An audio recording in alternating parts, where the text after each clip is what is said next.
Hey, and welcome back to the number one podcast in the world, the Cellarcast, episode 115.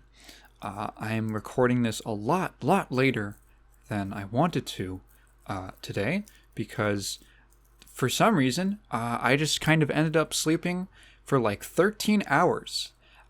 I don't know why. I feel pretty good now that I'm all hydrated and stuff, and I've had a little to eat. I was a little groggy. I mean, I don't know how you can sleep 13 hours and not feel a little groggy. But now I'm I'm up and I'm refreshed. I just watched a movie on my own time. Yeah, that's right. Isn't that crazy? I watched something on my own time, and this is gonna be a movie episode, by the way, guys, because it's been only like a couple days since the last podcast. And I've spent most of that, what have I don't know, I just kind of just continued some regular hobby stuff that didn't involve video games. And the only games I played were, I don't know, I did some World Tour in Street Fighter 6.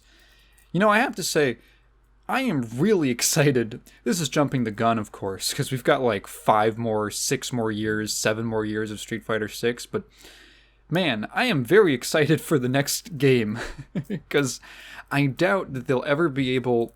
There's no way, with, I think, the success that World Tour has had for Street Fighter 6, that the sequel that would Street Fighter 7 or whatever, I imagine they'll go to 7, that there's no way that they aren't going to do something like it. Like, it would be really weird if they just suddenly stripped back and went to, like, I don't know, SF5, where it's like, yeah, you have like a cinematic NRS style story mode. Like, no, this feels really good.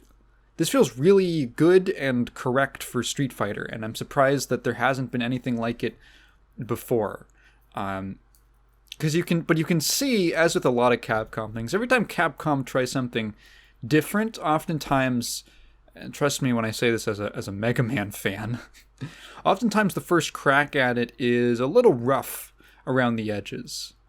And then they tend to really figure it out on the second go. That seems to be a very common Capcom thing, is the first one's a little rough, good, but a little rough, and then the second one's like, oh, they figured it out. Okay, they polished it up. They know what they're doing. And there's a lot, for as many good things as are in World Tour, there's definitely ways that I can see. I'm like 10 hours into it, maybe. I can see ways that it could, I think I've spent about, maybe like, whatever, around in that ballpark, the 5 to 10 hour mark. I can see ways that it could be improved. Some of them are technical aspects, actually mainly are technical aspects. I got to the part where you get to the second map of Metro City, and man, there are a lot of repeat NPCs. Like, not even spaced out from each other, just right next to each other. And that feels like a lack of time sort of thing. It doesn't like kill the game or anything. It's just like, oh, here's 2 of the same woman standing next to each other. I'm seeing the same guy three times in a row, 4 times in a row, mere feet from each other, which is weird because I didn't really get that in the first map for Metro City. But then there's other things where you can see a lot of potential, like the environments themselves are really fun to explore, despite them being very not the largest in the world, mainly Metro City. I haven't gotten to Nishal yet, which I know is also like a Metro City roughly sized map, but Metro City is really fun to walk around in. It feels very dense with detail. There's lots of these fun little touches. I was going through the subway and I noticed that just in like the I don't know what you'd call it, the entrance to the subway as you're going down the stairs, you can see like the set of posters that are promoting like the tournament, and there's text on them that references the text that just kind of like flashes by in the intro to Third Strike. Like there can only be one winner and stuff like that, and like strength is everything, with the same kind of like lettering and coloring with like the blue and then the keywords highlighted in red and stuff like that. And very cool, like fun, cute references. And then I love, you go on the subway and there's a poster of like, of it's like Poison, Hugo, and I think what is his name, 1P or P1, something like that. The one of the like mooks from Final Fight, and Hugo's in the middle and he has to like scrunch up to let people to make sure everyone fits, and it says like the subway for everyone or something like that. Like just cute little details where I was just looking around I believe it's called Beat Square, which is like the intro to the game. That's like the first area you're in. And just all of with all the billboards and stuff, it's kind of like their version of Times Square. And you just look around, there's so many little details in the posters and the billboards, things like carved into the ground. There's like this whole timeline of Capcom arcade games in the ground, like leading up to SF6, and obviously very meta, but really appreciated. Like it totally feels like the developers had a ton of love and reverence for the series and for Capcom's history, which is really cool because the game is doing so many new things and introduces so many new characters. I think it really sticks the landing with that feeling of passing the torch on, where there's a lot of reverence for the classic stuff, and it's advancing that. Like all the classic characters are clearly older now, but they're like still good. They're like still doing the thing. Obviously, Ken's down on his luck, but that's like a story thing, right?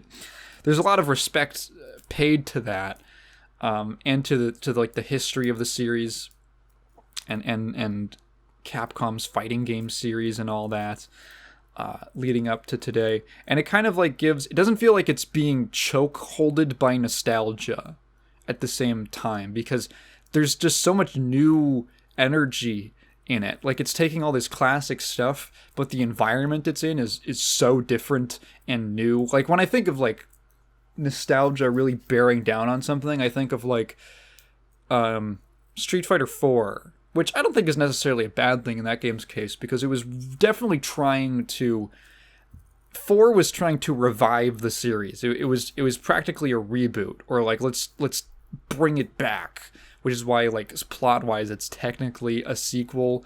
It follows, like, right after Street Fighter 2, and that was their excuse to be like, yeah, literally no one in the cast has an updated design. It's just the Street Fighter designs, the Street Fighter 2 characters, and they look exactly as they did in that game.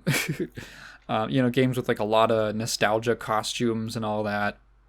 Or we can only Mortal Kombat's gotten this criticism for a long time, where it's like, we have to have the original trilogy era characters, and we can't do any of the 3D era characters because nostalgia, yada yada. And it's like, I've heard people get kind of tired of it. 6 feels like it's striking a really nice balance, and I think the extremity of the roster, where it's like almost exactly half to the World Warriors and half newcomers. Almost exactly. There's a couple new characters, like newer characters, new school, I suppose, like Jury in there. But for the most part, it's like, yeah, it's practically feels like half classics and half newcomers. And I think, yeah, there's a lot of love put into the game, into the World Tour mode. It just feels like there's these little technical aspects that, like you can feel the limits of the map. You can feel how, like, okay, when you go to anywhere that's not Metro City, except for Nishal, I guess, it's this very small little map with, there's one camera angle. It feels like you're playing freaking Resident Evil. And you just kind of walk around this very contained area that's like 10 feet by 10 feet wide, or large. And I feel like in a sequel, that's a way to expand that. I would prefer, honestly, if you took my ideal thing would be, you could have like one larger map, but to like disperse the size of like the resources put into that, kind of disperse it around all the locations of the game. and have those slightly like mid-sized areas also have like their own little, actual places to walk around in, even if it's like not terribly big, like maybe something the size of the Chinatown in Metro City or something like that, because it's just fun to walk around and look at the characters and maybe talk to some of the NPCs. Have some different fights. You could throw in like different little mini games, because that's the other thing, is that Metro City is the only environment that really, it feels very lively, because there's literally things to do around it, whereas the other places, like the beach, that DJ's stage, or the London area, they feel very tiny, and like there's really not much to do besides talk to the master characters. And I think it would be fun to fill that with like a little mini game, or maybe a little side quest thing to do, just something like that. And I think that's a direction I could see a sequel improving on. That's an area I could see it improving on. Maybe secret areas, things to find, stuff like that. I wish every part of the game had, maybe if not the size, at least some of the greater level of detail, or just how fun it is to explore that Metro City has. But other than that, yeah, I'm actually quite enjoying the World Tour. It's very easy. But a pretty pleasant experience nonetheless. In any event, now that that's done, there was no questions from last time, so we're going to jump straight into the main topics of this episode, which are the movies that I watched recently. I watched 2 with Kat, and then 1 by myself just today. Excuse me. Now, I'm pretty sure that I'm going to title the podcast something like this, so we're just going to jump into it for straight up. I watched Pulp Fiction for the first time. That's right. I went over to Kat's, and we were going to continue the Nickelodeon marathon. I think the next movie was Hotel for Dogs. We didn't get to that. So we were just like sitting around after we ate, and then we were just talking about something, and I forget how the subject got to it, but I think I made a joke about, that guy, there's like a meme about the type of guy who's like, you haven't seen Pulp Fiction? Like the real pretentious kind of film guy. I made a joke about that, or she did, or something like that, and I mentioned, I still have never watched that. I have never watched a Tarantino movie at all, ever. And Kat said, oh yeah, the reason I haven't shown it to you is because I think you'd hate it. And I was like, what? That really caught my interest. Like, I didn't have a particular interest in seeing it at first. It wasn't like, I gotta watch Pulp Fiction. But her saying that really, really piqued my attention. And I was like, why do you say that? And she said, I think you'd think it was pretentious. I was like, well, now I want to watch it. Now I'm really curious to watch it. Now that you've almost given me like a challenge. Because that's so funny, right? Like someone could say, oh, you'd like it. And I can go, yeah, I probably would. But someone that says, oh, you'd hate it. Now, for some reason, that makes me like, well, would I hate it? Maybe I would. I don't know why that, like, has that ever happened to anyone else? Because I feel like I hear the former way more, where obviously when someone recommends something to you, you're like, oh yeah, but you never actually go watch it or something, There's one friend of mine who actually did watch something after I recommended it to him, and he really enjoyed it. And I was like, wow, you're very cool and nice. And it made me feel bad, because I was like, oh man, I don't know if I would have done this. He's just this really nice guy who's a friend of mine. And like the whole thing, he's a car guy. So I was like, oh yeah, you never heard of, Initial D? Yeah, it's like a racing anime. And then like a few months later, he just goes, oh yeah, so I watched all of Initial D, which is like a 5-season anime. And I was like, what? Oh, what did you think? And he just, we just talked about it for a bit, because I've never seen it. I just knew that, like, oh yeah, you might enjoy it. And it was like, wow. That's really, I don't know. That's very impressive for some reason to me. Anyway, she owns it on DVD, so we just decided to pop it in then and there and watch it. Man, I did not know that this movie was like it's like 2.5 hours, roughly 2 hours 15, maybe if you take out the credits. Yeah, it's like let's just say 2.5 hours. So Pulp Fiction. I didn't like it that much. And it's weird for me to say, okay, when I say that I didn't like it, I have to explain myself. Because it doesn't mean that I hated it. I actually think it's probably a pretty good movie. It's more so that I don't think I'm capable of liking it. And it's really a me problem. And it's not the movie's fault. I don't even know if it's my fault. It's just kind of like, I don't know. It's just sort of like an impartial fact of life. So my problem with the movie is that I was watching it and I realized that I have watched some amount of almost every scene in this movie throughout over the course of my entire life. I realized it was so funny because I've been watching like Video Game Donkey for like almost 10 years now. And it's so funny because I'm like, oh wait, this is absolutely like got to be one of his favorite movies because he references it all the time. With either just lines or little. He loves using the shot of Samuel L. Jackson's character drinking the Sprite. Yeah, it's Sprite. Drinking the soda cup, right? He loves using that shot. He loves just like, this other thing. Just like so many little references, and I was like, oh yeah, it's that. This is such a widely referenced film. It's the only thing that I could relate it to is like Portal. You guys remember when I talked about finally sitting down and playing the Portal games and how that was so weird for me because I know everything that happens in them and like story wise and because I just grew up watching Let's Plays of it. I had a kind of a similar experience with this movie. Maybe not quite as intimately, but Pulp Fiction feels like a movie that is impossible for me to approach on its own terms. Like pretty much every other film,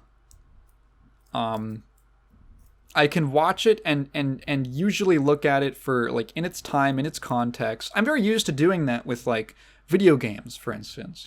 You play something that's really old, which I do a lot, and it might not be the most impressive thing in a modern context, but when I think back to it, I can, when I put it into its historical context, you can appreciate it a lot more.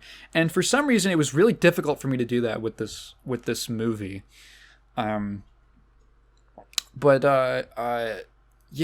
I'm assuming that everyone listening to this has also watched the film, and if you haven't, I just spoil everything on this podcast. So if you care about that, then I don't know. Tune out, I guess. Skip to the next segment, which is also for a movie you definitely haven't seen. A very obscure film. Yeah, so how do I describe my experience with Pulp Fiction? Like actually sitting down and watching the movie. A lot of it, most of the runtime was me kind of pointing at the camera and going, oh, it's that line. I know that line. Oh, I know this shot. Yeah, and I could never get into it. When you watch something and it's good, right? And you're like, oh, I'm really into this. You're probably not consciously thinking that, but like the feeling, right? When you're, oh, I'm really into this. I was like watching this and acknowledging, I can totally see the quality here. The way that it's shot is pretty interesting in a lot of ways. The dialogue and the way that it really hangs on it. It's a very conversational movie. A lot of stylistic elements. I can totally understand that, but I just can't get into it because it's too much of an external experience for me. I'm reminded of a podcast that I listened to called, oh gosh, I think it's called Newcomers, which is a terrible name it's way too broad. But it was essentially these two, I believe they're like actresses on something. They were on like some show together or something like that. They're friends, and they did this podcast because despite being in their, I want to say 30s, they had never watched a Star Wars film. They'd never really watched a Star Wars anything. And they made this podcast because I believe pre-Rise of Skywalker. And they went through, and every episode was them watching. It was their thoughts on watching the series in its release order, not starting from the prequels, starting from like A New Hope, going original trilogy, prequels, and then the 2 sequels that had been out. And that was a really interesting podcast to listen to because, well, for one, I have a very different perspective because I grew up watching Star Wars. So it's interesting to hear someone who had never, because it's such a dominant thing in pop culture, like everywhere. It's impossible to have avoided references to it. And for them, I remember a lot of their thoughts. Not the entire thing. It was definitely different from me watching the old PF. But for them, there was a lot of moments where they would go, "Yeah, I was watching it, and I was like, oh, that's who Yoda is? Huh, okay, that's what he does? All right. Oh, this is where that line... Oh, okay, yeah." And that's the only thing that I can think of that really reminds me of this. I just, over the course of my life, I've seen so many different scenes. Like, I knew pretty much all the major character deaths. I knew basically everything that happened with the exception of, like, one scene, which is the scene where Uma Thurman's character overdoses. And that was, like, the first time that I actually realized that that was the first time that I actually felt invested in the movie. And I don't know if that's the film's fault or if it's my own experiences, like my own history's fault, right? Because it was like, oh shit, something happened. something happened. The whole movie up to that point feels like establishing. It just feels like establishment. It's so strange because the third movie I want to talk about is also a very... It's definitely like a slow burn, very like mood piece kind of film, but I liked it a lot more. Okay. So, I realized about, once you get really into the Bruce Willis stuff, I kind of understood more how the film was structured. Well, I understood how it was structured, but I actually started being able to put it together, because at that point you have enough pieces to start actually putting the timeline together. And I was thinking about this because I don't think I like the way that the film is structured. Obviously, it is based around hopping around from one point in time to another in this series of, I don't know, it feels like it takes place over the course of maybe a week at most, if you kind of intuit a little bit of downtime between the John Travolta story and the who's Bruce Willis. I just kept thinking of his character's name is Vincent Butch. So as I understood it, Kat and I had a bit of a communication breakdown when trying to talk about the movie, because she understood it in the way that she was describing it in the way that the movie is presented, which is 3 segments, and I understood it in the way that made sense to me, which is that it's 2 plot lines. There is the Vince plot line and the Butch plot line. Vince's being, it starts with him and Samuel L. Jackson's character, whose name I don't remember, going to the apartment to get the briefcase and shoot those guys. They're going to get shot, and then all the bullets miss. They are on their way back to... they're going to deliver the briefcase when they accidentally kill the dude that they took, I guess, a hostage. I don't know what their intention was with him. But they took him along. Vince accidentally shoots him. They go to Quentin Tarantino's house to get it cleaned up. They call the cleaner guy. Quentin Tarantino drops like 5 hard R's in 30 seconds. After that's done, they go to the diner where the stick-up? Yeah, the stick-up. Where the hostage stick-up scene happens. And that's basically actually kind of it. Then they just go return the briefcase to Marcellus, the crime boss. And then that kind of starts the over. Oh, and then Vince actually, I guess, sometime later has the date with Mia, Uma Thurman's character, and they go back to the house. She overdoses. He goes to his dealer, and they revive her, and then that's just kind of the end of that. And that doesn't really go anywhere. Doesn't really lead to anything. And then we go to, and then Butch's story, which is actually much more contained now that I think about it. Technically starts with him in the flashback, chronologically, of him getting the watch. Then he's a boxer. As an adult, he is told by Marcellus to throw the match. He decides not to. He goes back to the apartment. He's going to leave with his girlfriend. But then, oops, she forgot to bring the watch when she cleaned his apartment out and took the important possessions. He goes back to the apartment, kills Vince. That's a great scene. And then goes to fucking crashes his car into Marcellus on accident. They do the whole thing with fucking chasing each other around. They get kidnapped to get put into the gay sex basement. Sorry, I believe the politically correct term is the Gex basement. Marcellus, he saves Marcellus and then leaves, and then they ride off. And that's basically the two plot lines. Now, okay, so here's the thing. I can totally see Quentin Tarantino figuring out, because the script is by him. I think there's like a co-writing on the script, or the story by. There's a story by and a script. Script is purely by Tarantino, but I believe story by was also, I think he probably just hammered out the story with another person. But he wrote the script mainly. I can totally see him. This definitely feels like his story in a lot of ways. I can totally see him figuring out the plot and really settling in on this is exactly what he wants and becoming very committed to this overall narrative, right? Excuse me. And then figuring it all out and sitting down and trying to write it and going, fuck. It doesn't work as a movie, because it really doesn't. It doesn't work as a film if you lay it out end to end chronologically, because really it's two stories that have very little overlap. They take place in proximity to each other, but they don't really have anything to do with each other outside of a few aspects. Obviously, I think Bruce Willis's character killing John Travolta's it seems like it's important to the plot.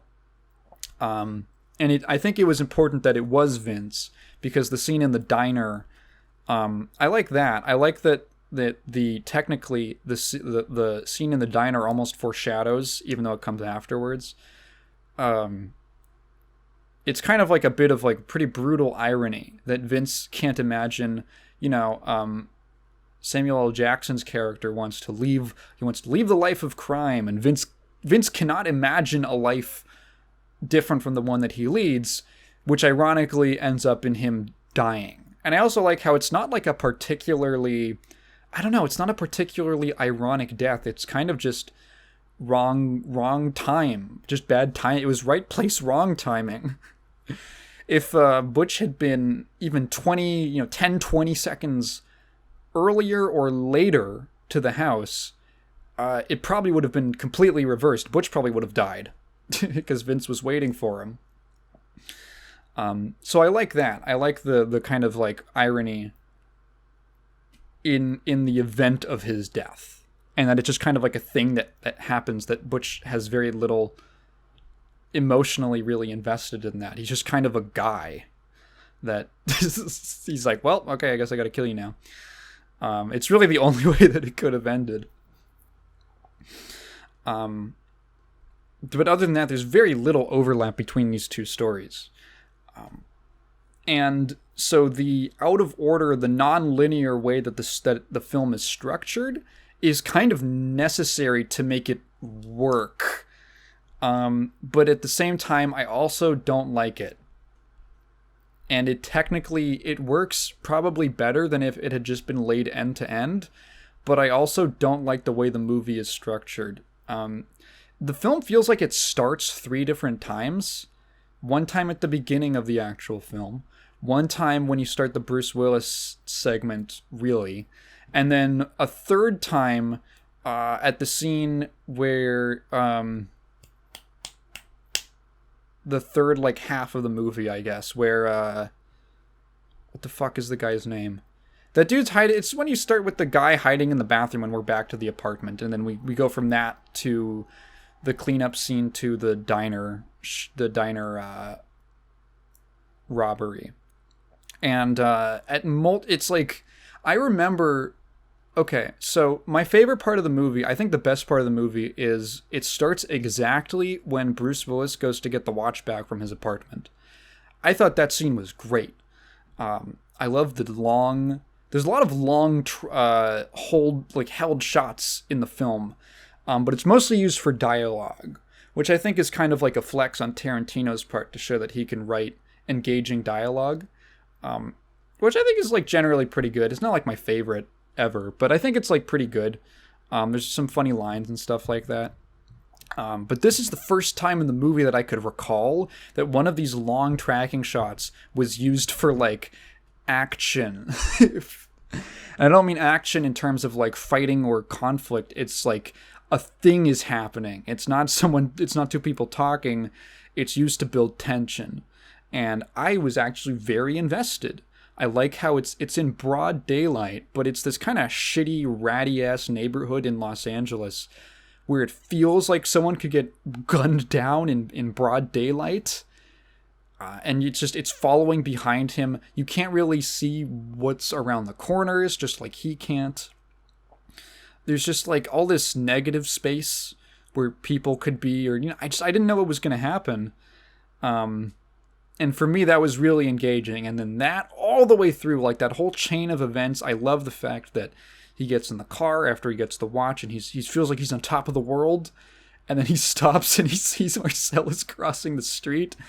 Oh, it's perfect. It's like this perfect... It's like, man, when Tarantino wants things to happen in his movie, it's pretty interesting. When he wants conflict to happen, it's actually pretty engaging. That whole just super chaotic fight where he's got like a bunch of fucking glass in him after he crashes the car and Marcellus is like stumbling down the sidewalk shooting at him. All the way through to the stuff with in the Gex dungeon and then leaving and going back to his girlfriend. Oh, fantastic. And as they were riding away on the chopper, which I was extremely satisfied. And I learned later that the sound of the chopper, the sound of the engine, is the same one that plays at the beginning of the movie when they show the definition for what Pulp Fiction is.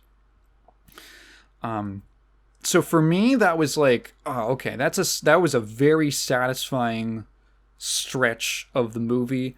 I was consistently very engaged in what was happening, and I was really satisfied with the resolution. And then you cut to the guy in the bathroom, and I said, how fucking long is this movie? Just like, God, every time something happens, it just feels like the movie, all the momentum just hits a brick wall, and it has to like get up and pick itself up and just dust itself off and start slowly building up speed again. And it happens like 3 times in the movie, which is fine at the beginning, but man, after the overdose scene, it's like, fuck, there's a lot of waiting. There's a lot of just fucking waiting around, and it's because it's such a completely different, it's a different story. It's basically a different movie. Oh man, it really drags, and it's hard because there's good things about that. Like, I really like the relationship between Butch and the girlfriend. She's very cute, and when I pointed that out, Kat was like, I knew you'd say that. I'm like, what? I'm gonna get... Well, yeah, I wouldn't say that. I like the way that they interact, and I like the scene where he freaks out, and he has to apologize. Like a lot of really strong characterization for the both of them. And like, it's good. It's just like, okay, all right, we're just waiting around.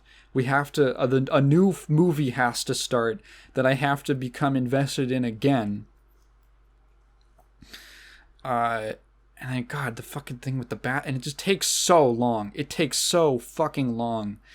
I think I would have much preferred this movie if you took the two plot lines, separated them, and like laid them out chronologically, and then just presented it as two separate episodes.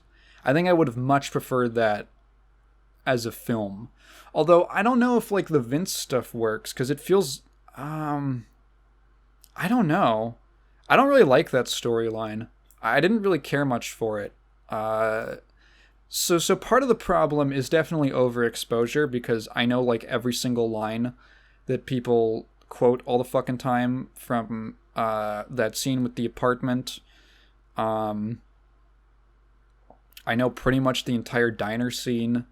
I know, and it's still like a good scene, but it's like the only thing that I wasn't familiar with the overdose part, and I didn't know really about the part where they have to go to Quentin Tarantino's house. Those two scenes were like new to me.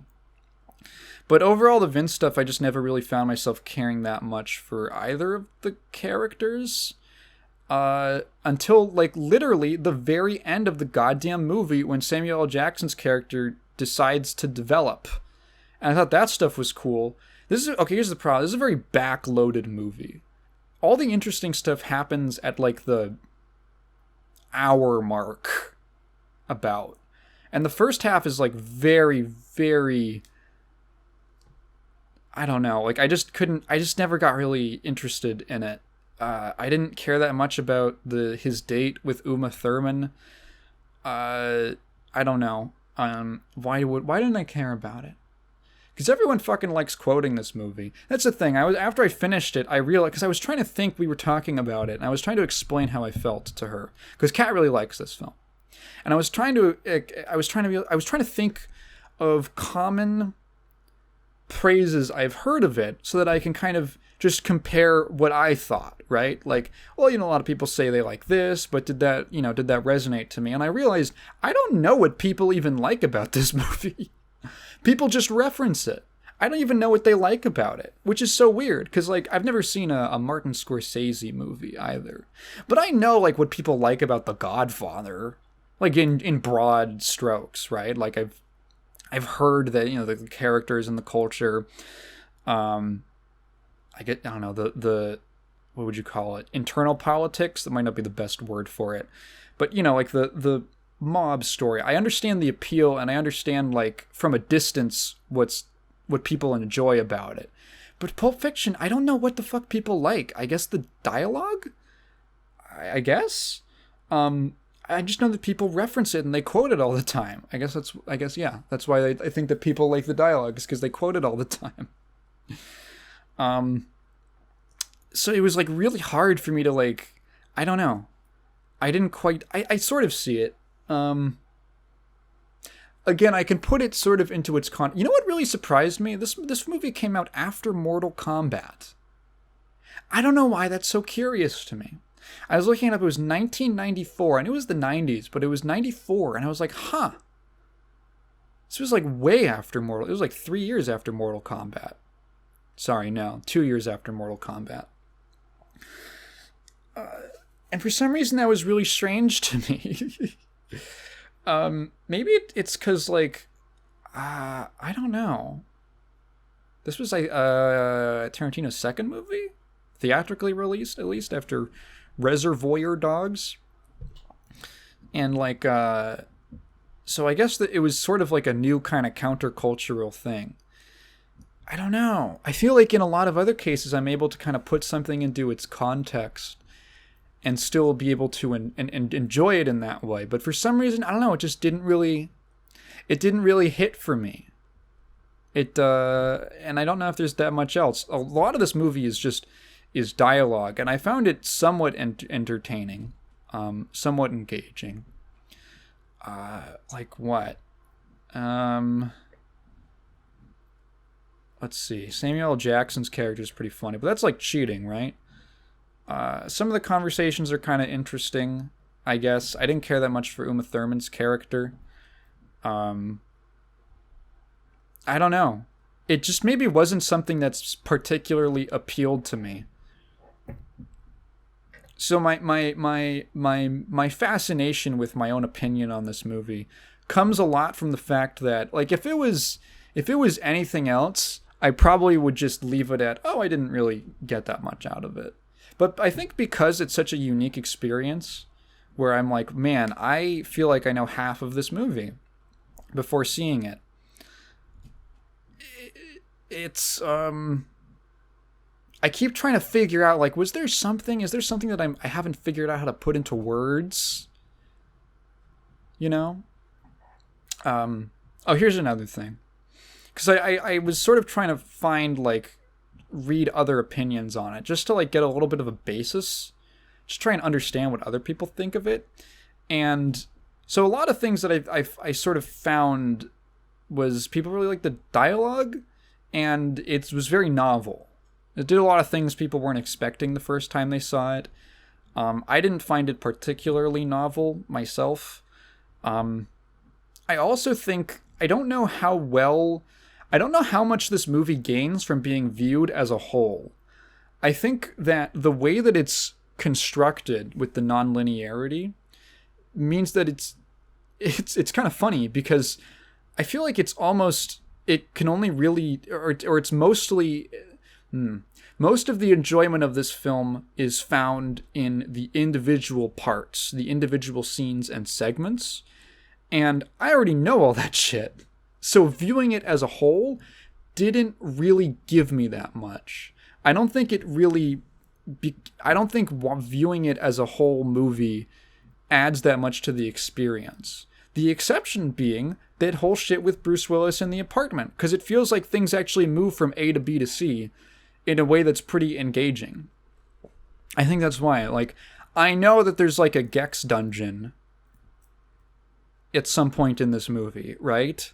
I just don't know when it's going to happen, and watching the chain of events actually unfold is, like, that part hit well with me. I kind of wish the whole movie was like that, but as it is, a lot of it just sort of feels like a lot of start-stops, and, I don't know, asking me to be invested in scenes that I've already watched.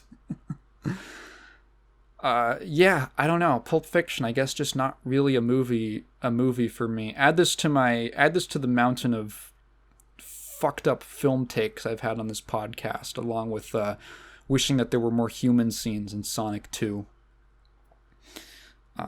Yeah, I just don't know if I think that's pretty much. I don't know if I have that much more to say. I don't know if I have that much to say about it besides trying to understand why I didn't enjoy it that much. Anything else funny? There's like some funny stuff. Like, I laughed at a couple points. I think, I don't know, some of the stuff just feels very shocking. It feels like very, there's a lot of shock value stuff in the movie. I think the gore is part of that. I think the amount of, like, slurs in it. I think the only time I really felt, I don't know, it felt excessive to me. It's like, it felt a little forced, like the amount of, like, fucking hard R's in the film. The only time where it made sense to me was when Tarantino was saying it, funny enough, because the line about the dead storage is so, and the fact that he says it like 3 or 4 times in a row, it's such an absurd line that it became funny to me. Like, it's so over the top. It doesn't even feel like racial at that point. It just feels bizarre. Like, you have no idea how you're supposed to feel about it. Yeah, I don't know.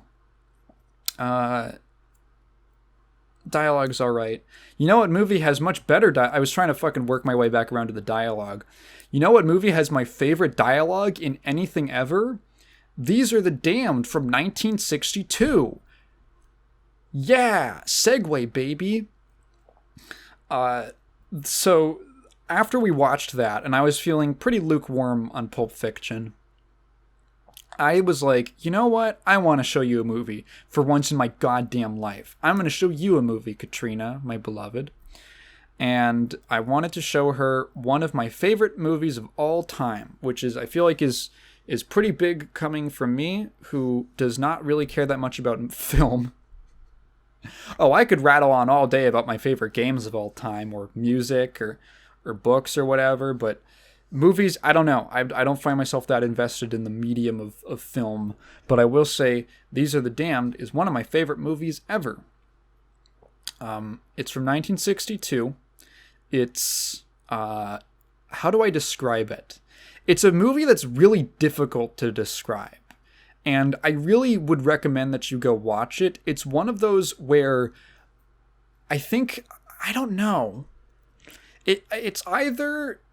it's walking a very thin line when trying to recommend it, because it's partially one of those movies where the less you know about it, the better, but also one where it could be a little difficult to sell unless I give you a bit of a hint as to what the intriguing part of it is. So all I'll say initially, we'll go through a couple stages. We'll go through the basic beginning premise, like what it starts out as, and then I'll go into a little bit more of like where it has a bit of a turn, and I'll just talk about the whole rest of the movie. So These Are the Damned is this black and white film from 1962. It's by what's his first name? Something Losey. Not like stop typing. Joseph Losey. Who was a director of a couple. I believe he was I don't know. I haven't looked. Oh, he's from Wisconsin? Hell yeah. I haven't looked too much into his history, but apparently at some point he was exiled from America or blacklisted in Hollywood and went to Britain to make some movies. And I think the first of them was this one. So These Are the Damned takes place in this little British coastal town, and it starts out with this woman, this young lady. Oh man, how do I even describe this movie in a good way? In the positive aspects. Like, how in depth do I go before I just start nerding out over every scene? It's essentially I'd say the overall thing is that there's an American tourist who is visiting this little town. He ends up getting involved with this woman who's played by Shirley Ann Field. Let's see. McDonald Carey plays the main character, a man named Simon. He ends up getting involved with this young woman who's like half his age, named Joan, played by Shirley Ann Field, and she is the sister to a motorcycle gang leader named King, played by Oliver Reed, who's awesome in this movie. And he is very possessive to an almost incestuous extent to her. There is a suggestion of that later in the film.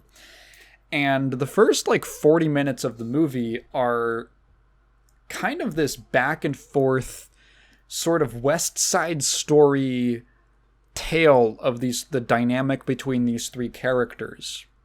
They also introduce this sculptor who lives up on one of the cliffs on this house. It's like a home that she rents for the summer. Her name is Freya. She's played by Vivica Linfors, and she is suggested to have some kind of a relationship with a government sort of military. I'm not sure exactly what his role is, but he's like a organizer, director for the military in the area, whose name is Bernard, which is weird because that's my dad's name. So those are kind of the key characters. And about 40 minutes into the movie, it changes. It changes. Into something vastly different. And if that sounds interesting to you, I'll also say this movie has some of my favorite dialogue in any movie ever. In anything ever. The characters speak. I love the way that they converse with each other. They talk they slip a lot of aphorisms into their speech. There's so many good quotes. There's so many good lines from this movie. Like, let me just go to like the IMDb quotes bit up from it. Excuse me. Yeah, so Freya is asking Bernard about the things that the things that they get up to over at the, this sort of facility they have by the cliffs. And he says like, well, I'm a public servant, but he says I have my secrets. And Freya says, a public servant is the only servant who has secrets from his master. Oh, that's so fucking good.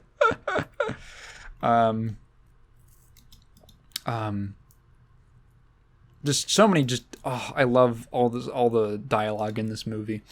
The characters don't speak in any kind of realistic way, but everything they say reveals so much about the way that they see the world, and just like, I don't know, so many just little things in it that I absolutely adore. So the cinematography, I'll say, is I love it. A lot of I love the shots and the atmosphere of this town. It's like a very rinky-dink little town. It's very quiet. Nothing really happens there.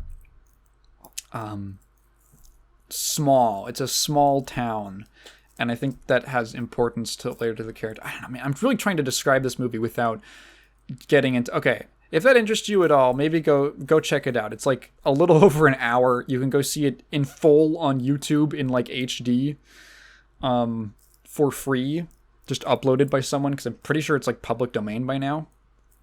Go watch it. It's beautiful film print, beautiful quality. Go check it out, and then you can come back to this podcast, I guess. So if you need a little bit more, it's essentially this West Side Story forbidden love kind of the plot that falls off of a cliff, literally, into a bleak science fiction mystery suspense story. The movie takes a wild turn where this plot, this plot line with Simon and Joan results in this scene where the king is after them. Him and the gang are after them. He's trying to. They're probably gonna, I don't know, maybe not kill, but like beat the shit out of Simon, and I don't know. There's gonna be some punishment for Joan. She's already mentioned how, like, the last time she tried to date a man in secret from him, he like locked her in a fucking cupboard for like a week. Like, insane. Like, he's an insane person. So this culminates in the three of them falling down a cliff and being rescued by these children who are at the bottom of the cliff. And the children bring them into this cave. And you find out that there's this strange experiment going on within, like, underground inside of the cliff. They refer to, like, these teachers that they have, and you see these shots where they have this big classroom that also has these kind of like resting areas and beds and stuff like that, and Bernard kind of like gives them they get lessons from these researchers, these military researchers. And you're like, what the fuck is going on? Like, I looked over at Kat and I could see her expression like, what?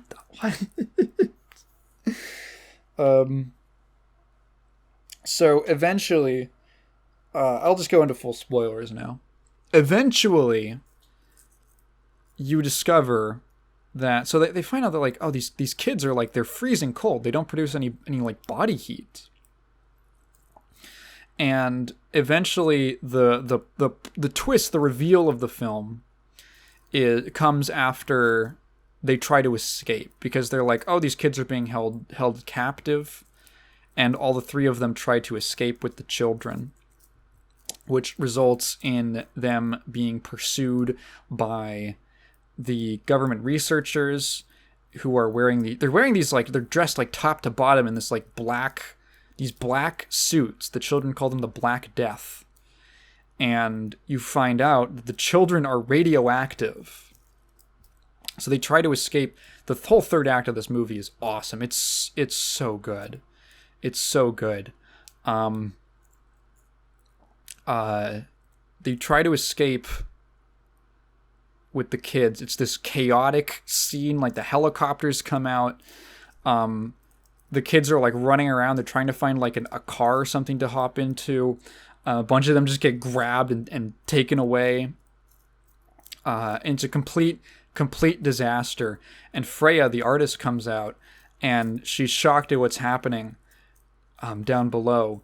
And Bernard reveals to her that these kids were born after their mothers were exposed to an unknown type of radiation. And not only are they radioactive, they are immune from radioactivity. They cannot die to radiation poisoning. But they like exude it, which means that all three of our main characters are dying of radiation poisoning. And King especially, who took a really bad part of the fall, is like in really rough shape. And they're talking, and dude, the conversation, this argument they have like on this bench, like it like gives me chills. It sounds really cheesy, but it gave me chills rewatching it. Because essentially these children are being used as, Bernard anticipates, he's basically taken it as a given. And mind you, this was 1962. He's basically taken it as a given that the world is human society is going to succumb to a nuclear holocaust. We're going to destroy each other with nuclear weapons. And these children are, as he sees it, the only hope to rebuild a new Earth. It's the only hope to survive that. And Freya finds that idea repulsive, and she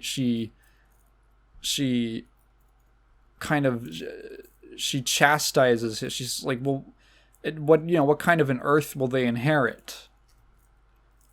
Some like charred, completely desolate world.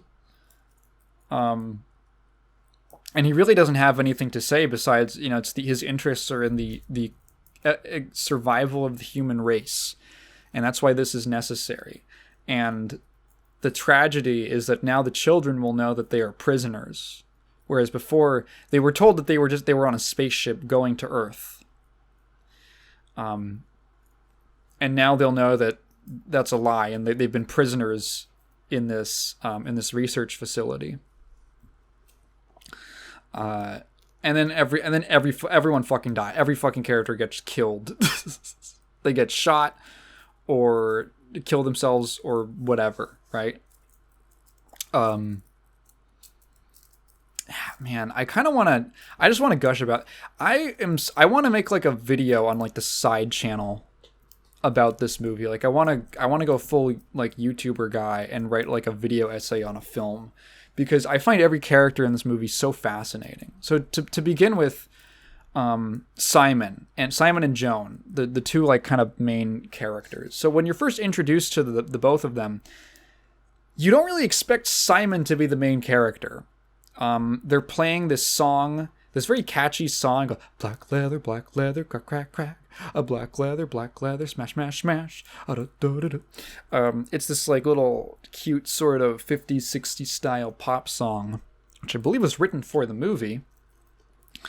And Joan is kind of like walking around town, and she sort of gives this older man this sort of like, she gives him a little look, and they sort of link up, and he's sort of like, oh, I'm looking to score with this hot young dame.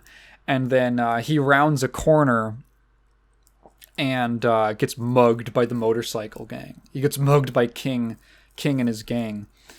That's when he gets taken to... These two guys find him. They take him to a nearby diner where Freya and Bernard are meeting, and that's when they meet. There's some great lines. Simon says, like, what does he say? He says, like, excuse my appearance, I've been sightseeing. And he asks for a tissue to wash his face, because he says like, oh, it's much easier to be polite when you're clean. So Joan is clearly a little bit conflicted about, her life and all that. She ends up meeting Simon again, and she finds him on his boat, and he tells her, they basically explain some of, their lives to each other. And she's, I guess, sort of, that she doesn't really apologize, but she's there just to, like, talk to him. And she tells him that she and her brother are their parents died when they were very young, and they've basically grown up on their own. And he's horribly possessive of her, and she tells him about these horrible things he's done to her when she tries to date people and warn her away from dirty men, as he calls them, as they both call them. And that's kind of like Simon is kind of a creep. He's kind of a creep, and I like that. I like how a lot of the characters in this movie are really fucked up in some kind of way.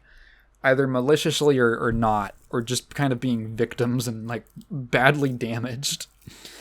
So Simon basically tells her that he was an insurance executive, but he quit. He left it behind to, I don't know if he's either retired or he's got something like a lot more casual business-wise going on, but essentially he's got at least enough time on his hands, time and money, to go vacationing on the British coast side. And she says, oh, that must be nice. And he doesn't get it. He's like, what do you mean that must be nice? And she says, well, it must be nice to just have the freedom to leave it all, to leave your life behind. Because that's not something she can do. They have a conversation later where she says, I can't go to any other, I only speak English. She has a very basic education. She doesn't have any connections. They're kind of trapped. They're kind of trapped in this town. Especially her. So Simon, they start this really bizarre romance, which is definitely unhealthy and not good. And I think it's intended to be that way. Because my reading of it is that, so they go sailing, right? Well, actually, the gang shows up, they get Joan off of the boat, they threaten him with knives, and he decides to go sail. He decides, okay, I guess I'll, anchors up, and then I'll do a little sailing. And then Joan, just something comes over her, she starts running after the boat. And the other gang members are following her. And Simon says something, he's trying to goad her on into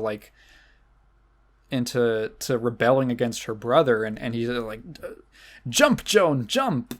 And she takes this leap and lands on the boat. And this other gangster jumps, but he misses his footing. And he falls down, which I think is, like, symbolic. And King is just fucking fuming. He is unwell. He has this sort of, a bit of a veneer of, like, calmness to him in the earlier scenes, but now he's unhinged. He does not have any power over his emotions. And he says, like, oh, when you come back to shore, Simple Simon, you're a dead man. It's great. He's so good in this movie. So they're talking on this boat, and they're out at the sea, in the waters. And Simon kind of comes on to her forcefully. And she sort of pushes him away. And she's, you are a dirty man. And there's this interesting push and pull that happens, because the way that I read it is that I don't think Joan is actually very attracted to Simon. I don't think she actually likes him. He kind of represents this sort of, like, forbidden fruit for her in a couple ways, and that's freedom. Number one is just the freedom to have a relationship with a man, which she's been barred from. But also the fact that he is this person who has this freedom to just kind of do what he wants in his life, that's kind of, like, intoxicating to her. And I think she becomes infatuated more with the idea of Simon and what he represents rather than the actual person. and there's like a clear, I don't know, there's a very clear feeling power and balance between the two of them that I think is accentuated by the fact that he's so much older than her. And it's weird because there's points where he does seem to show genuine kindness for her and worry about like her health and stuff like that. Namely, like after they fall off the cliff and all that. But you're like, how much of that is just him, you know, wanting this like hot young piece, you know? How much of it is genuine, and how much also at the same time, how much of that matters is up to, you know, it's up in the air.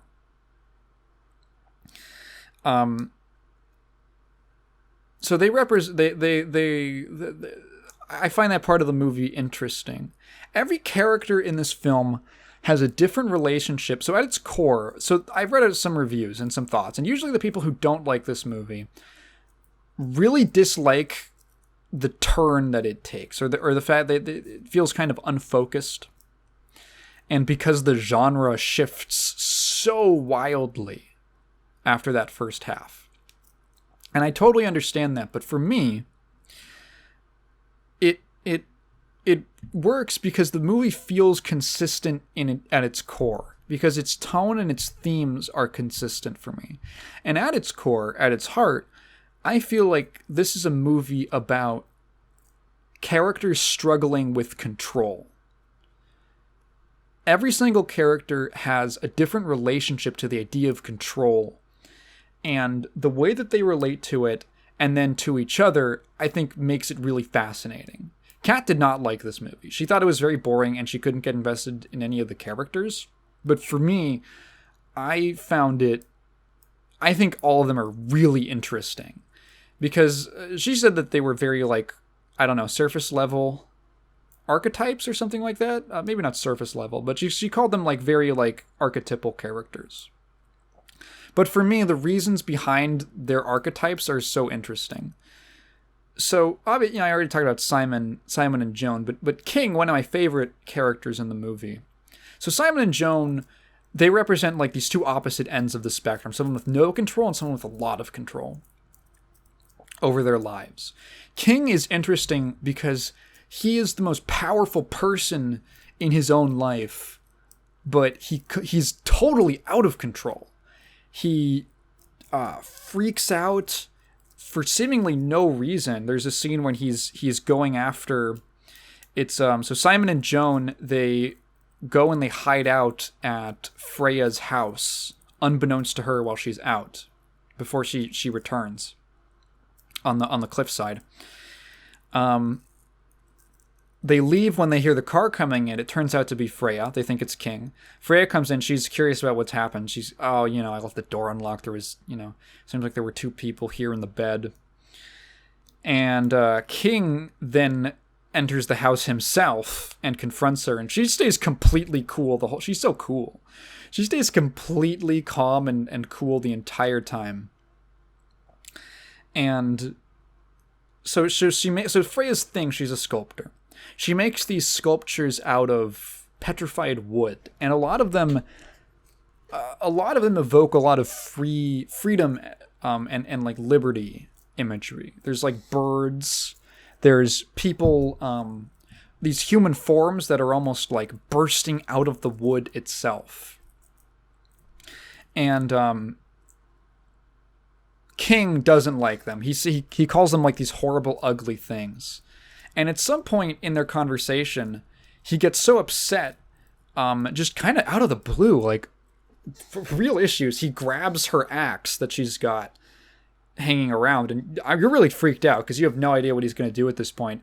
But he ends up going for the statue. He goes for the sculpture and just smashing it to pieces, which, like, really upsets her. And she's, like, crying and she's freaking out. And what does he say to her? What does he say to her as he leaves? What is it? I think it's in this quotes page or something. Maybe it's not. But he like says something to her as he just kind of storms off. Like he doesn't even want to deal with what he's just done. Just a completely like irrational, unhinged person zero control over his emotions, and his it's like his possessiveness. It's like he's the most extreme examples of daddy and mommy issues. He has like no male figure in his life, so his ideas of adulthood or maturity is this just kind of brute force, exert your will over other people, which has led him into this gangster life where he's become the leader. And he's got these weird mommy issues where later on in the movie, Joan accuses him of, she says, the reason you've never wanted me to be with a man, you never wanted me to be with a man because you've never had a woman. And he doesn't even know like how to react to that. He just kind of snaps at her. He tells her to like shut up or like stop bothering him or something like that. Like it seems like it strikes a chord that Joan is like this, she is the lone feminine presence in his life, and he's like trying to protect her because his own mother is dead, and he's such a fucking weirdo, almost antisocial, like not asocial, which is like shyness, but antisocial as in like destructive to society. That like you know, whatever woman would be attracted to him probably wouldn't end up too well for her. His name is great. I love that his name is King, because it's very ironic, because ultimately, despite having so much authority over other people that he surrounds himself with, he's really like a slave to himself. He's like the shadow of a king. He is a slave to himself and his own hang-ups. And ultimately, it's probably just going to lead him nowhere in life, which is why I love, so the last thing, so it's really funny. So after they drop down the cliffside, King follows after them, and he's the third one to go. The kids find them, and then one of the kids is like, oh, because they have this underground hideout that they think is secret from the adults, but it's not really. The adults, Bernard has actually kind of a paternal feeling of love for them, which is interesting. And he allows them to keep the hideout because he thinks that it's good. It's okay for them. He says like it's healthy for children to keep some secrets from their parents. That's kind of like his belief. He would rather not be like God in their lives, watching everything. So they have this little, you can't really go anywhere unless you're ready to like do a lot of climbing, but they could at least go and stand out in like the mouth of this cave, and look out at and see the sky and stuff. And this one kid that's where they find them. One of the kids is like, oh, you found them by the water. I've never been out. I've never seen anything. You know, this she saw a bird. This person saw something, and I saw a fish. I've never seen anything. So they're like, fine, you can. The girl who's kind of like, what's her name, Victoria, I think. She's kind of like one of the leaders of the kids. She has more of a leadership role amongst them. She lets him go outside just for a minute. He ends up finding King, and then that kid and King, I don't know. It's like he's like trying to help him up. He pulls him just enough so that King's like face is out of the water so he won't drown, and King is like trying to pick himself up, and the kid's like, do you need any help? And King's like, no. Like even with like probably bones broken and like a bunch of like physical trauma he's just suffered, he still can't like swallow his pride. He's still just like a total antisocial asshole. He like stumbles into the cave. He's in pretty bad shape for the rest of the movie, but interestingly, one of the like this kid who finds him ends up having like forming this weird kind of relationship, kind of one-sided relationship to him that you only really see a couple times for the rest of the film, but he almost looks at him as sort of like a, I don't know, like a big brother kind of way. Like a, they assume at first that the three characters are their parents because they don't know who their parents are, and they only know the researchers as their teachers. That's what they know them as. And I think they've been told like they believe that one day their parents will come back to them or something, and they kind of believe that Simon, Joan, and King are that. sort of. But this kid kind of almost takes like an older brother perspective to King, which is really funny because King flat out rejects it and does not reciprocate it at all. Like, he is dedicated to himself. He does not have a lot of character development until the very end, when during this whole insane chaotic escape sequence, King gets into his car, which he's parked by the cliffs from like when they drop down. He gets into his car. The kid jumps in with him, and he tells him like not to follow him. The kid does it anyway, and he's like, fucking fine. They're driving, and the helicopter is chasing them. And eventually he just, in like one of the cars, like one of the military guys are in a car chasing after them. And eventually he just hits the brakes and he tells the kid to get out, and he says something like, "I can't take you anywhere." And it feels like a literal and also like a metaphorical line. That at this point, you know, he knows that he's dying to radiation poisoning.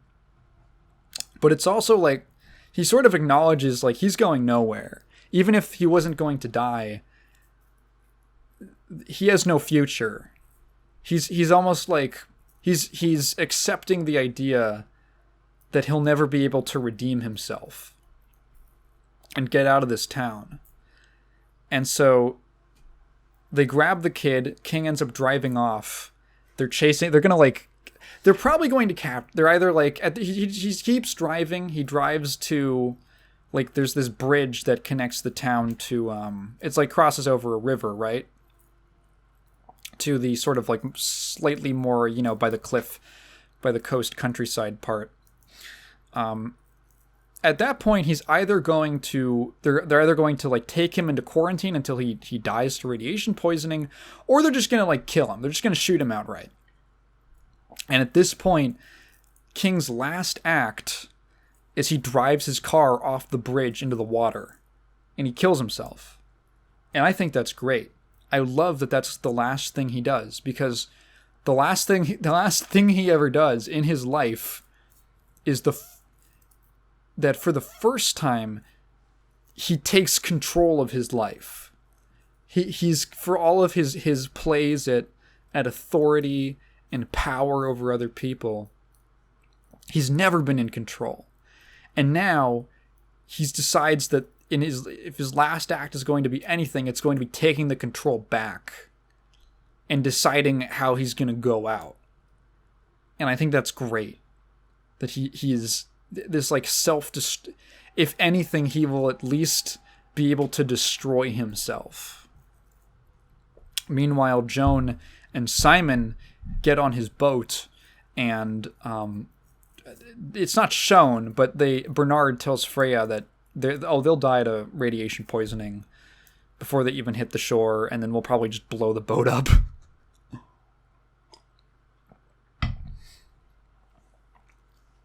And they're just lying on this boat, and excuse me, staring off into the sky,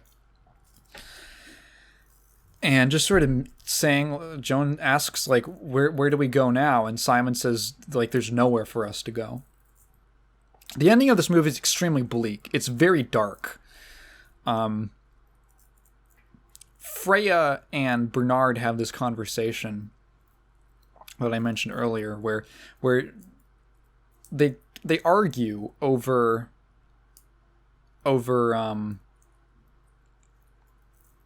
the means and the methods that he's using.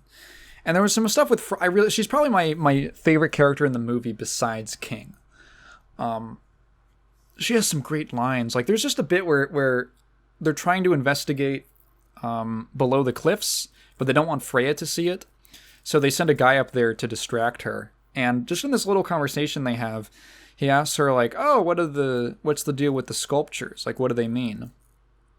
And it's, I think, one of my favorite lines in the movie is she says, "If I could explain them, I wouldn't have to make them." I think it's such a good line. It's such a good line. But that's like really key to her character, I think, is that Freya and Bernard represent opposite sides. They're both older, wiser human beings, but they represent totally opposite perspectives. Bernard is extremely pragmatic, and he takes a much more fatalist view to humanity, a much more cynical one. He basically sees it as an inevitability that we're going to kill ourselves in a nuclear war.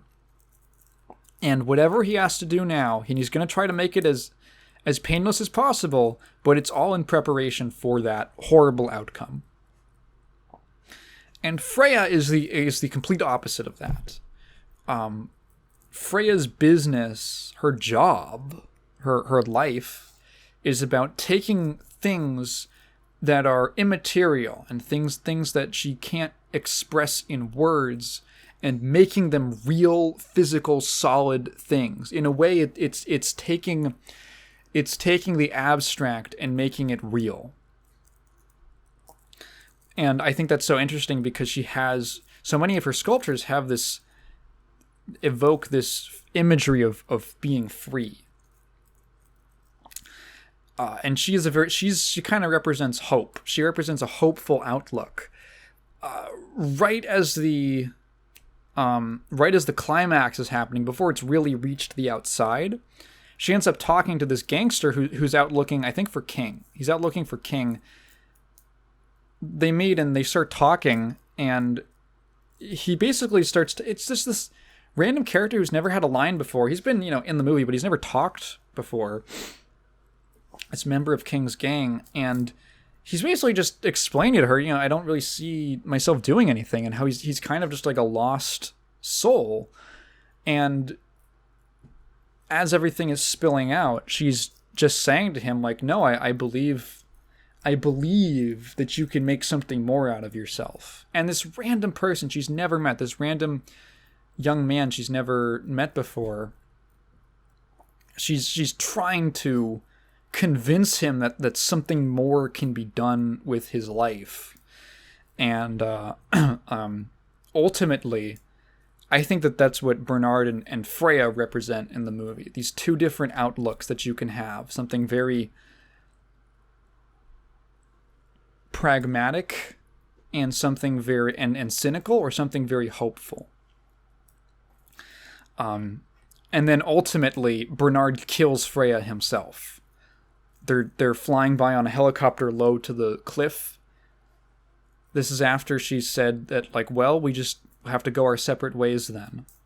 And I think that's interesting because it's if they represent these two different outlooks and these two different ways that humanity can go, they decide to split apart at the end. And then she goes back to her sculptures. She decides that she's just going to do her sculptures until the time comes, which is a phrase that's repeated constantly throughout the film. Until the time comes. This extremely ominous thing, which is meant to reference this nuclear Armageddon.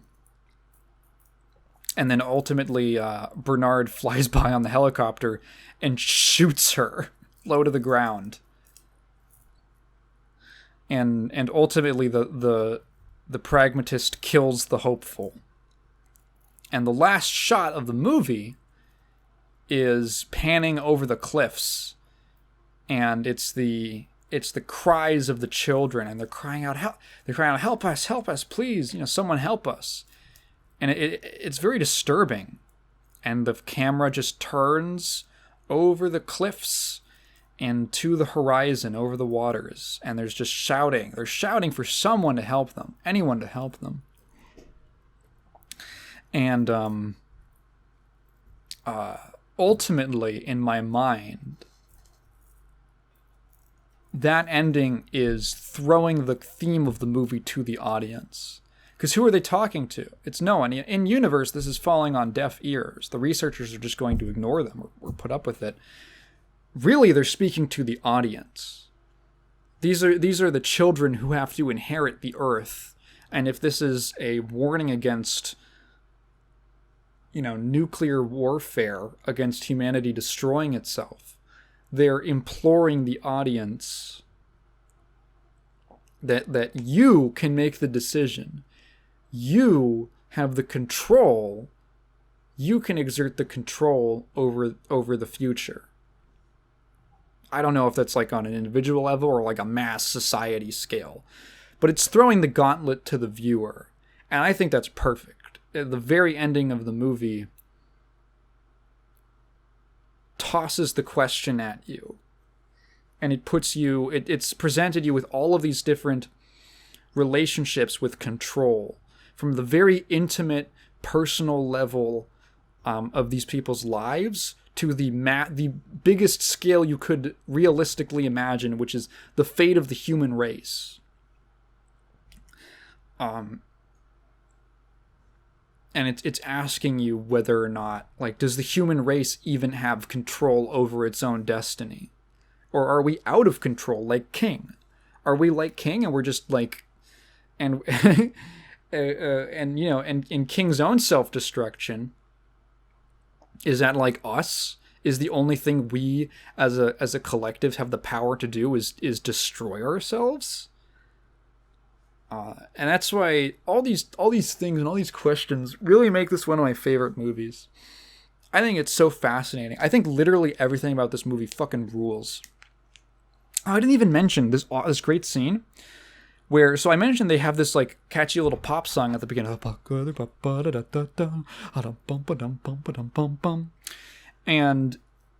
at the end of the scene where the gang is chasing Joan and Simon,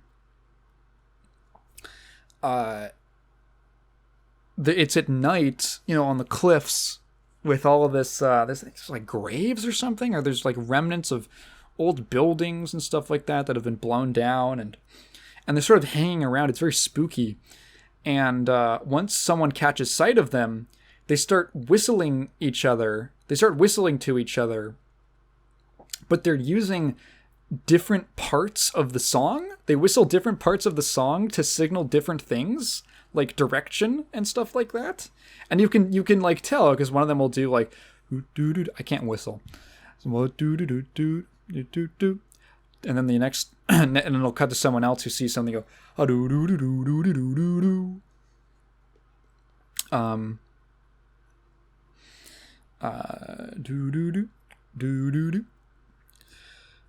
so many just cool little scenes like that. God, man, I fucking love this movie. And like no one's seen it, so there's some interesting. So, yeah. This movie has a weird production history. Apparently, it was put together pretty quickly. And it was originally, so it's based off of a book called The Children of Light. And the working title for the movie, it had a couple, I think one of them was like The Cliff. One of them was The Abyss. Which are all make a lot of sense for the cliff, the precipice. I think the precipice, I thought it was the precipice. No, it's the cliff. But I think the precipice is a cool name. Because it's such a what would I say? It's such a central part of the movie.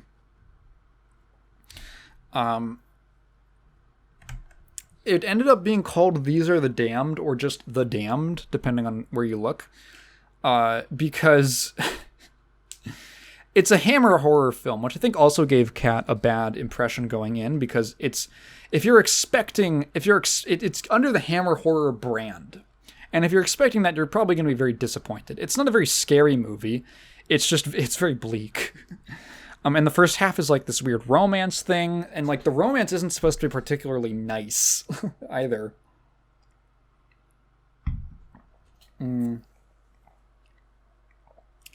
The studio decided to go with the name These Are the Damned because previously they had put out Village of the Damned and Children of the Damned. Yes, Children of the Damned, which is about creepy, like, psychic children. And it's such a difficult movie to market. Like, how do you, like I struggled so hard at the beginning of this segment trying to explain how to even describe what this movie is genre-wise without, like, spoiling it. Because I knew so little going in. I was very pleasantly surprised and very engaged with what was going on once it started turning into something else. And so they decided to go with These Are the Damned because, oh, there's like weird children, even though they aren't creepy or anything. They aren't really creepy. You kind of more feel bad for them. Go look up the poster for this movie. It's terrible. It completely misrepresents what the movie's about. It's like this creepy girl with a creepy doll and these big white eyes. And then just like various scenes from the movie. And what is this? Children of ice and darkness. They are the lurking, unseen evil you dare not face alone. Like, what? They're not evil. That's the other thing. There's no like real villain in this movie. I really like the fact that Bernard is not painted as a black and white villain. Things he does are very cold-hearted and cruel, but there's other ways in which he genuinely does seem to care about the children and their well-being and their upbringing, and wanting to make sure that they are like healthy, like mentally healthy. It's just that his motivations and the whole situation are super twisted. But you understand why he's doing what he's doing. Yeah. So this These Are the Damned. It's funny because it was marketed as if it was like a horror movie. But I think, and obviously this title has nothing to do with the movie, right? But I think it kind of works. I think it kind of works because really this is a movie that partially asks, thinking of like These Are the Damned in regards to the children is doesn't work, or it's not like complete. This is a movie about people who are damned. This is about damned souls. Joan and King are kind of damned to live in this town, right? They're doomed to their fates. King is completely possessed by his own like mental hang-ups and his own issues, and he's kind of trapped Joan in this same sort of prison that they're in. The children are obviously in a prison. People who are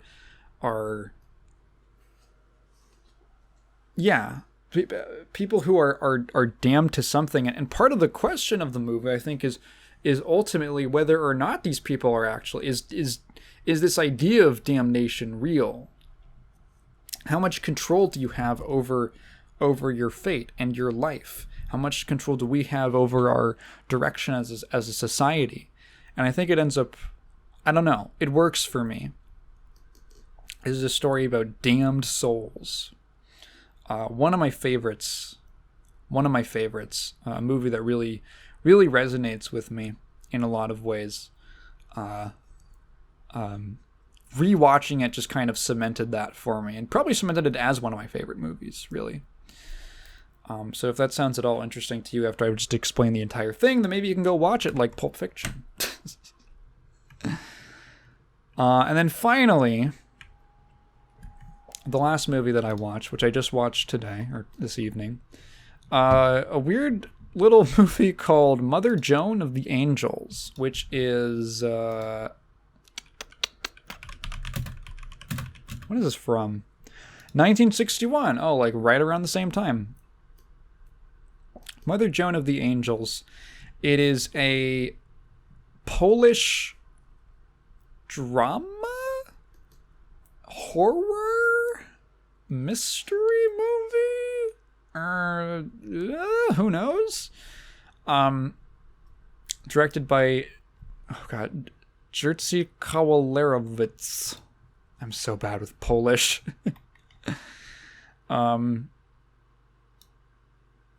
This is one of his I guess most famous movies.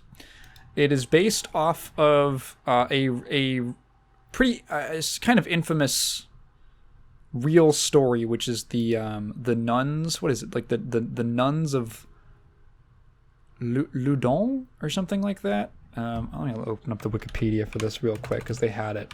It was this case that happened in France where this nun was very loosely based on the real-life outbreak of mass hysteria in the French town of Loudun in 1634 that occurred when a convent of Ursuline nuns, led by the hunchbacked sister Joan of the Angels, became obsessed with a handsome, womanizing priest, Urbain Grandier.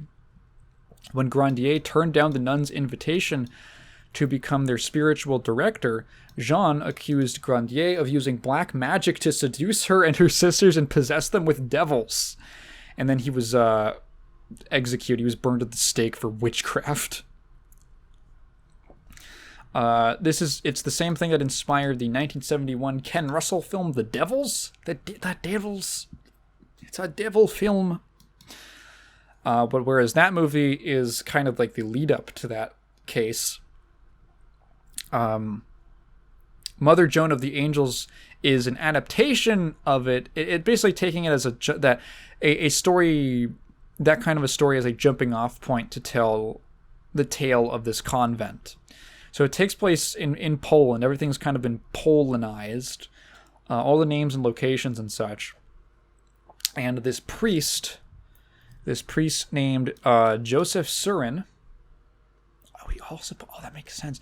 This priest named Joseph Surin goes to this convent, to this little town in rural Poland, because the nuns there have been possessed by demons, particularly their Mother Superior, Mother Joan, Mother Joan of the Angels, as she's named, is where the movie gets its title from. She is the most possessed. She has like 8 demons inside of her. And he is going there to exorcise her. I guess you could call this an exorcism movie. And once he gets there, there's a small group of strange villager characters who he interacts with at the inn which he's staying. And this is a very slow burn movie. This is a very slow burn. It's very much a mood piece. I could easily see someone getting bored with it. I'm very glad I didn't watch this with Kat because she would be bored during it. She'd ask, like, where's all the licensed music? Where's Spider-Man? You told me we were watching Spider-Man. It's difficult to describe the plot because it is so spaced out. I will say, so first of all, I love the way that this movie is shot. I love the cinematography. It's a black and white movie, and the director loves using contrast. This is a high contrast film. Father Surin is constantly in these black robes, but he's in these very bright white environments.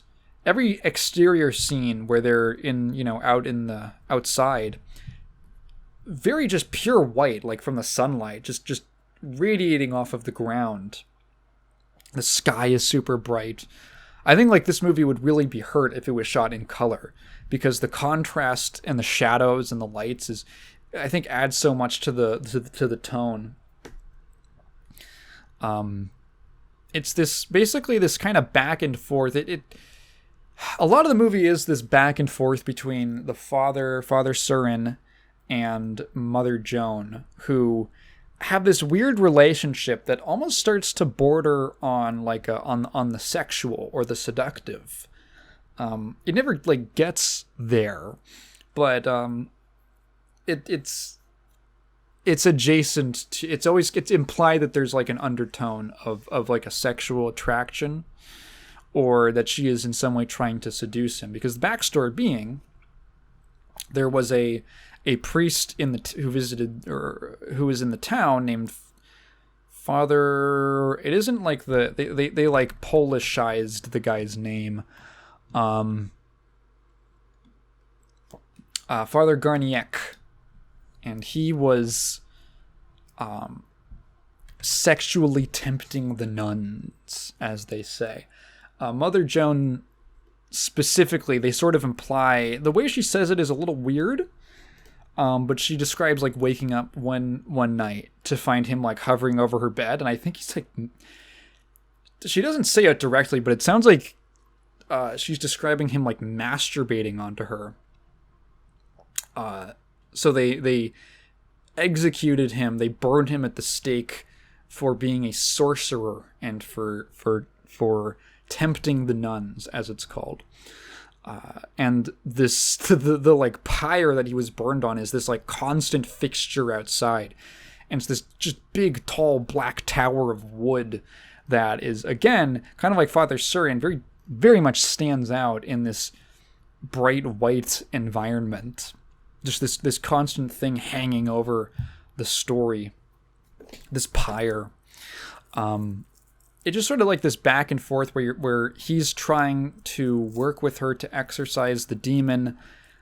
It's not working. You're sort of like questioning how much of it is her. Like, is it made up? Is it,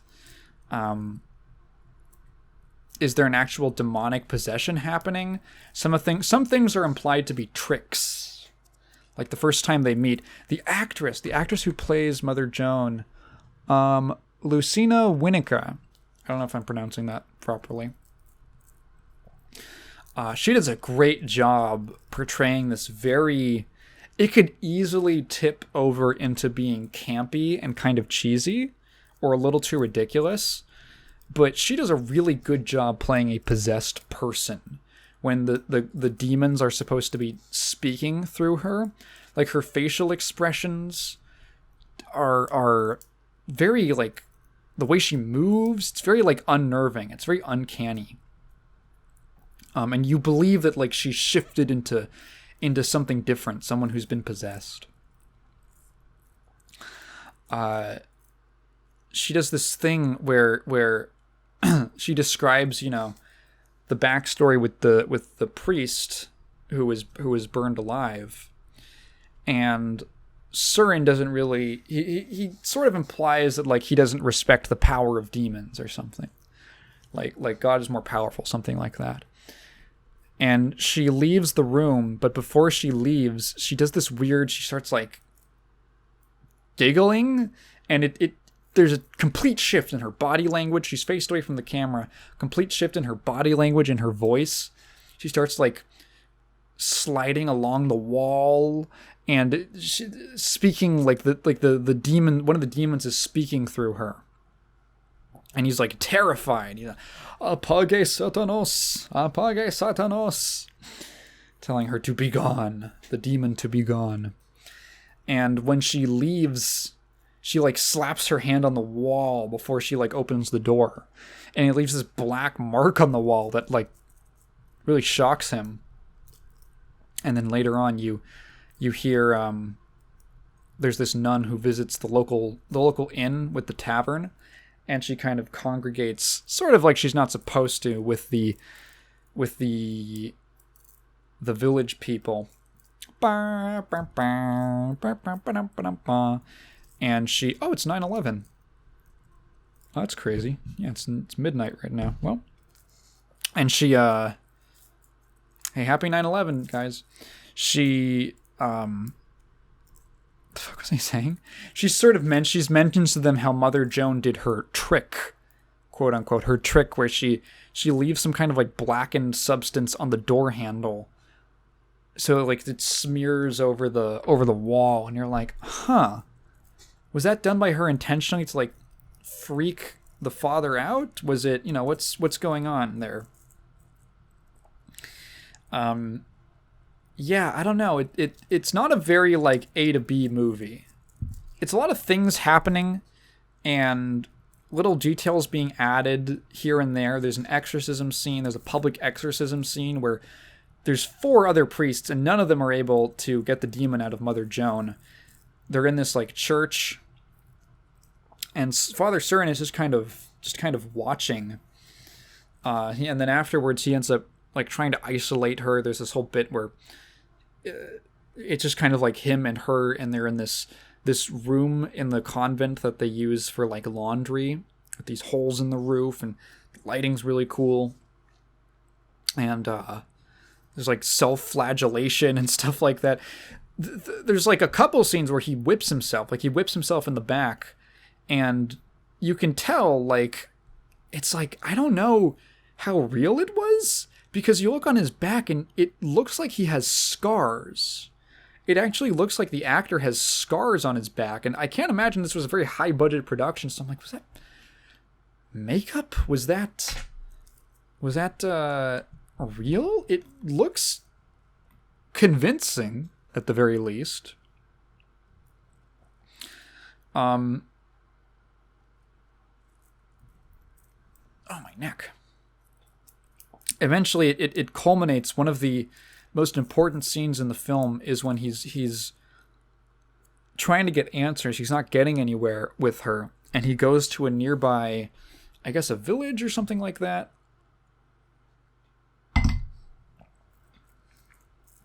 And he speaks to a rabbi. And I was like, am I making this up? Am I seeing things? The rabbi is played by the same actor. And there's a lot of really cool usage of first-person shots in this movie. And one of them is during this scene, where he's talking to the rabbi, and he's asking the rabbi for what he knows about demons. And the rabbi basically says he's a little impetuous that Surin is coming to him to ask for information about demons, about things that you know, generations and generations of his family knowledge has been passed down onto him. And he says, and you want to know it all, what, in like a word, in a sentence? You want to know it now? And eventually all he really gives him is that the devil comes to people who open themselves up to him. The devil comes to people who, the devil doesn't necessarily seduce people. It's people who find an affection for him. Joan has found an affection for the devil, and that's why he entered into her. They have like a back and forth about whether or not God created the devils and all that, and what the nature of that is, and the rabbi suggests, is it demonic possession or is it a lack of angels? Is what she's doing just human nature? Are these just normal things that a human being does, and they're only kept from it by a faith or by divine powers in their life? And all this talk really unnerves Surin. And eventually, as the rabbi gets angrier, he says, you are I, and I am thou. And of course, referencing the fact that, well, referencing in some way the fact that it's the same actor. But I think that's a great touch, because that line becomes very important to the rest of the movie. Eventually, Surin, he leaves because he actually gets very frightened by this. He doesn't understand what the rabbi means. He leaves, he goes back, and he talks to Joan one last time. And he's basically, his new idea, his new plan is that if the devil won't leave Joan, if none of these demons inside of her will leave her, and be gone, then he will accept them into himself. He will take on the burden of being possessed. So they have this scene where they're like practically pressed up against each other, but with a like this wooden gate between them. It's like this it's like a lattice, like this cross beam, like a cage almost, that's been put up in the middle of this room where they meet each other. And Joan basically says that the reason, what initially opened her heart to Satan was that she was a nun, but she didn't want to be, she realized that the religious life was not meant for her. And really at her heart, she wanted to be worshipped. She wanted to be someone with knowledge of the entire world. There's a running theme throughout the movie of characters only really being aware of their immediate surroundings. The villagers have only really ever lived here. They speak several times about the world and whether or not a priest or a nun knows about the world, and they describe it, they phrase it as if it's this other place. And in their religious life, they're locked in to, they're locked away from it. And she wants to have the knowledge of the world to be worshipped, and that to her, that kind of like living enlightenment before otherwise, the alternative to her was going to heaven, was like doing it, was becoming enlightened in death, and she wanted to be it in life. And that was her pride, her pride in herself, that she would be different, and that she would be able to be respected by others for that reason. She wants to be a saint. And Surin tells her that he can't do that for her. And at that moment, as they're sort of like almost embracing each other through this gate, all of the demons leave her and go into him, and he like recoils backward, and he falls to the floor and he's screaming. And Joan, from the seams of it, from the looks of it, has been cleaned. She's been purified of the demons. But Surin now, in the last moments of the film, or in the last minutes of the film, or last like 10 minutes about, is now possessed, and he decides that if he is going to take the burden of the devils, he has to do the bidding of the devils so that they don't leave him. So he goes and he just murders two of the villagers, like two of the characters we've been spending time with throughout the movie, in cold blood for no reason in the stable while they're sleeping. And then one of the nun who had been, congregating with the villagers when she shouldn't have, she got romantically sort of involved with this nobleman who is visiting the village. And there's like a whole scene where she's like changed out of her habit, and she's dancing with him, and she knows she shouldn't be doing it, but she's kind of indulging herself. And she wakes up the next morning, and he's gone, and he's left her, and he's just left. He's ditched her, and she's just completely upset over this. She can't believe it, that she sacrificed this like religious purity of herself for this man who just left her. She's super torn up about it, and at that moment, the two of the other people come in and they tell her that they've been those guys had been murdered. And she goes and she runs to Father Surin's room, and she just sees him there standing with an axe and just staring at her and explaining that he has to do the devil's bidding, and that it's okay because they'll go to heaven because they were pure. She just fucking books it. She runs back to the convent and finds Joan in that same room with the gate in between them, and she runs to it. She's in like her dress. She's still not in the habit or anything. And the movie just ends on the both of them crying with each other. Horribly bleak. I love it. I really like mood pieces like this. I think it's the combination of, it's the visuals, the themes, the way the characters talk to each other. It's hurt a little bit by the fact that the subtitles. So I watched this film. It's in Polish. I watched it subtitled in English, and as far as I can tell, the only translation that exists is not great. It's not a great translation. There are a lot of grammatical errors, and at some points even just straight up typos. Some lines are just not translated at all, which hopefully that wasn't an important line for the plot. What little there is. And that's like the one negative. That's not really the movie's fault.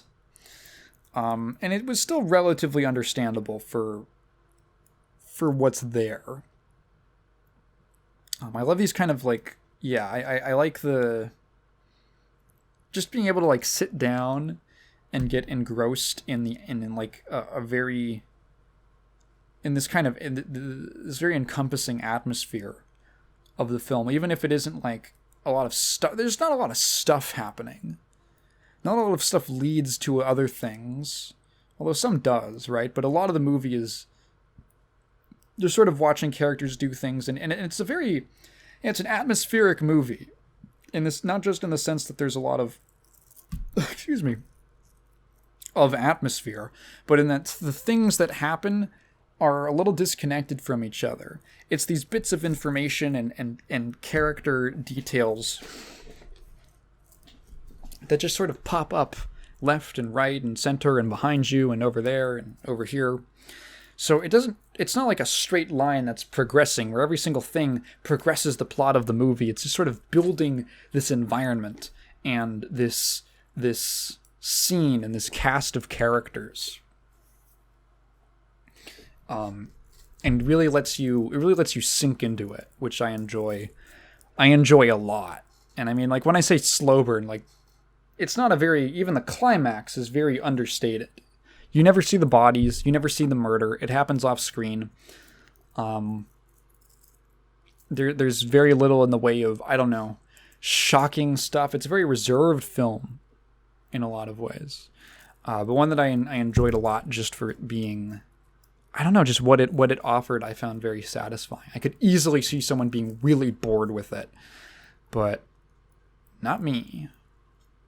And I think, I've been talking for like 2 hours about 3 movies. That's going to be it for me. I really want to make a video on These Are the Damned at some point for like the side channel. It might be a little more work than a usual side channel video, but hey, you know, whatevers. Go check out the most recent video on the main channel. If you've been listening this far, thank you for listening to me ramble. If you have a question, feel free to leave it down in the comments below, but please phrase it in the form of a question, because I'm not just going to read your thoughts out loud. I have a Patreon, and check out if you listen this far, you don't got to check out the Clips channel. It's what you just watched. Yeah, yada yada. I don't really have anything else to say. My voice is tired. Good thing I don't have anything else to say. Goodbye.